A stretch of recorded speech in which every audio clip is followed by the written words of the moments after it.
కురిసిన భారీ వర్షాలకు కృష్ణానది ఉధృతంగా ప్రవహించడంతో భారీగా వరద నీరు చేరి ఉగ్ర రూపం దాల్చింది. ప్రకాశం బ్యారేజీ వద్ద పరిస్థితి విషమంగా మారడంతో అధికారులు బ్యారేజీ నుంచి నీటిని విడిచిపెట్టారు.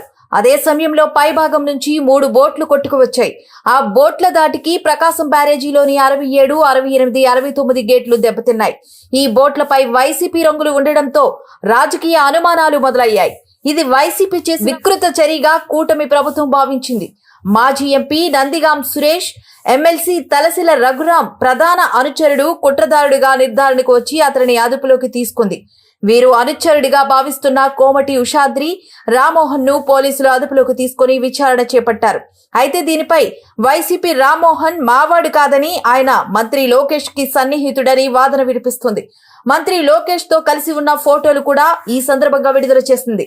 టీడీపీ ఎన్ఆర్ఐ విభాగం అధ్యక్షుడు కోమటి జయరాం రామ్మోహన్ అత్యంత సన్నిహితుడని, ఈ కుట్ర కోన వెనుక మంత్రి లోకేష్ కూడా ఉన్నాడని ఆరోపించడం ప్రారంభించింది. అంతేకాకుండా ఇటీవల కూటమి ప్రభుత్వం విజయోత్సవంలో భాగంగా కృష్ణానదిలో పలు బోట్లు టీడీపీ జెండాలతో సందడి చేశాయి.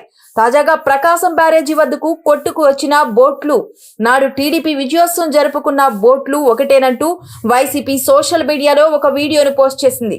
కావాలని టీడీపీ వైసీపీ మీద బురద జల్లే ప్రయత్నం చేస్తుందని, తన తప్పులను కప్పిపుచ్చుకోవడానికే ప్రయత్నిస్తుందని ఆరోపిస్తుంది. ప్రస్తుతం బోట్ల యజమాని రామ్మోహన్ పోలీసుల అదుపులో ఉన్నారు. మరోపక్క చంద్రబాబు ఇందులో ఎవరు ఉన్నా సరే వదిలిపెట్టేది లేదని, క్రిమినల్స్ ను రాజకీయాల్లో లేకుండా చేస్తానని స్పష్టం చేయడం వివాదానికి మరింత ఊతమిచ్చింది. ప్రకాశం బ్యారేజీని కూల్చి 1,00,000 మందికి పైగా ప్రజలను చంపాలనేదే జగన్ లక్ష్యమని మరోపక్క లోకేష్ తీవ్రమైన వ్యాఖ్యలు చేశారు. గత ప్రభుత్వ హయాంలో సైకో జగన్ తన ఇసుక మాఫియా కోసం అన్నమయ్య డ్యామును కొట్టుకుపోయేలా చేసి ప్రాణ నష్టానికి కారణమయ్యారని, 50 మందిని చంపేసి 5 గ్రామాలను నామరూపాలు లేకుండా చేశారని, ఇప్పుడు ప్రకాశం బ్యారేజీని ఇనుప పడవలతో ఢీకొట్టి కూల్చాలని కుట్ర చేశారని ఆరోపించారు. అంతేకాకుండా విజయవాడతో పాటు 10ల సంఖ్యలో లంక గ్రామాలను నామరూపాలు లేకుండా చేయాలన్న సైకో జగన్ కుట్ర బయటపడిందని లోకేష్ ఎద్దేవా చేశారు. కృష్ణానదిలో వదిలిన బోట్లకు వైసీపీ రంగులు ఎందుకున్నాయో మాకు మాత్రం అర్థం కావడం లేదని మరోపక్క చంద్రబాబు కీలక వ్యాఖ్యలు చేస్తున్నారు.